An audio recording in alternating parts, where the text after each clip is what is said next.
નમસ્તે, મારું નામ પટેલ નવ્ય પ્રતિક કુમાર છે અને મારું નામ કસ્તી પરેશ કુમાર છે. અમે ધોરણ 7માં અભ્યાસ કરતા શ્રીમતી એમઆરસી હાઈસ્કૂલ દિહારના વિદ્યાર્થીઓ છે. ભારતમાં દર વર્ષે લાખો ટન કૃષિ કચરો ઉત્પન્ન થાય છે. તેમાંથી ઘણો ભાગ સળગાવી દેવામાં આવે છે, જેના કારણે હવા પ્રદૂષણ વધે છે, કાર્બન ડાયોક્સાઇડ અને ઝેરી વાયુઓ ફેલાય છે, માનવ સ્વાસ્થ્ય પર ખરાબ અસરો પડે છે. કાગળ બનાવવાની પ્રક્રિયામાં પણ મોટા પ્રમાણમાં વૃક્ષો કાપવામાં આવે છે. ગુજરાત કૃષિ ઉત્પાદન ક્ષેત્રમાં અગ્રણી રાજ્ય છે, તેથી અહીં પણ પાક પછી ઘણો કૃષિ કચરો ઉત્પન્ન થાય છે.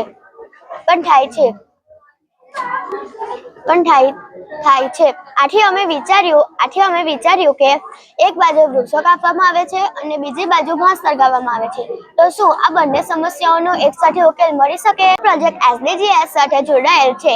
SDG 12 જવાબદાર વપરાશ અને ઉત્પાદન, SDG 13 આબોહવા પરિવર્તન, SDG 15 જમીન પરનું જીવન સંરક્ષણ.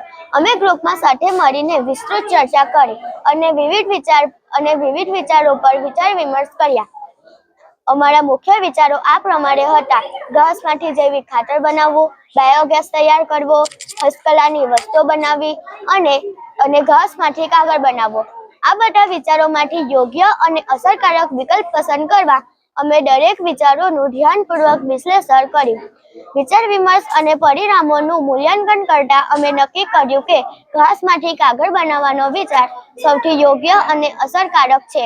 અમે અમારા આ પ્રોજેક્ટનું એક વિશેષ નામ આપ્યું, એગ્રો પેપર, કારણ કે આ કાગળ કૃષિ કચરાના સદુપયોગ દ્વારા બનાવવામાં આવે છે અને ખેતી સાથે સીધો સંબંધ ધરાવે છે. ઘાસમાંથી કાગળ બનાવવાના વિચારમાં પોઝિટિવ: વૃક્ષો બચાવી શકાય, પ્રદૂષણ ઘટાડી શકાય અને ઓછા ખર્ચે ઉત્પાદન. નેગેટિવ: રાસાયણિક પદાર્થનો ઉપયોગ અને મજબૂતાઈનો પ્રશ્ન.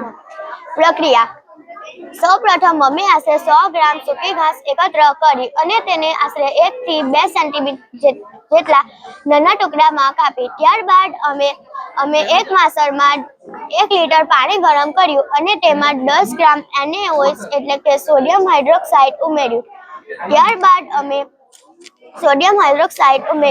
ત્યારબાદ અમે ઘાસને આ દ્રાવણમાં ઉમેરી આશરે 1 થી 1.5 કલાક સુધી ધીમા તાપ પર ઉકાળ્યો, જેનાથી ઘાસ નરમ બને છે અને તેમાં રહેલી અશુદ્ધિઓ દૂર થાય છે.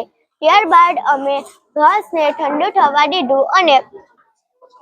થવા દીધું અને પછી તેને મિક્સર કે ગ્રાઇન્ડરની મદદથી પીસીને તેનો ગાઢ પેસ્ટ તૈયાર કર્યો. ત્યારબાદ અમે ટબમાં આશરે 2 થી 3 લીટર સ્વચ્છ પાણી લીધું અને આ ગાઢ પેસ્ટને બરાબર મિક્સ કર્યો, જેનાથી પલ્પ તૈયાર થયો. ત્યારબાદ અમે ગાળણીને પાણીમાં ડુબાડી ધીમેથી ઉપર ઉપાડી. પાણી નીચે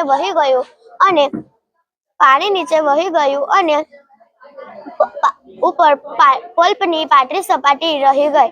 આ પાતળી સપાટીને સૂર્યપ્રકાશમાં આશરે 6 થી 8 કલાક સુધી સુકાવા મૂક્યું. સંપૂર્ણપણે સુકાઈ ગયા પછી પ્રાકૃતિક ઘાસમાંથી બનાવેલો કાગળ તૈયાર થયો. અમે કોસ્ટિક સોડાની માત્રા વધુ રાખી હતી, તેના કારણે કાગળ કમજોર બન્યો અને તેની ગુણવત્તા સારી આવી ન હતી.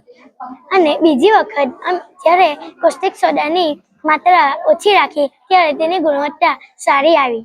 નિષ્કર્ષ: આ પ્રોજેક્ટ દ્વારા અમે શીખ્યા કે વેડફાતી ઘાસમાંથી પણ ઉપયોગી અને પર્યાવરણ મિત્ર કાગળ બનાવી શકાય છે. આ પ્રયત્ન વન વિનાશ ઘટાડવા અને હવા પ્રદૂષણ ઓછું કરવા તરફ એક નાનું પરંતુ મહત્વપૂર્ણ પગલું છે. હરિયાળું ભવિષ્ય. Thank you.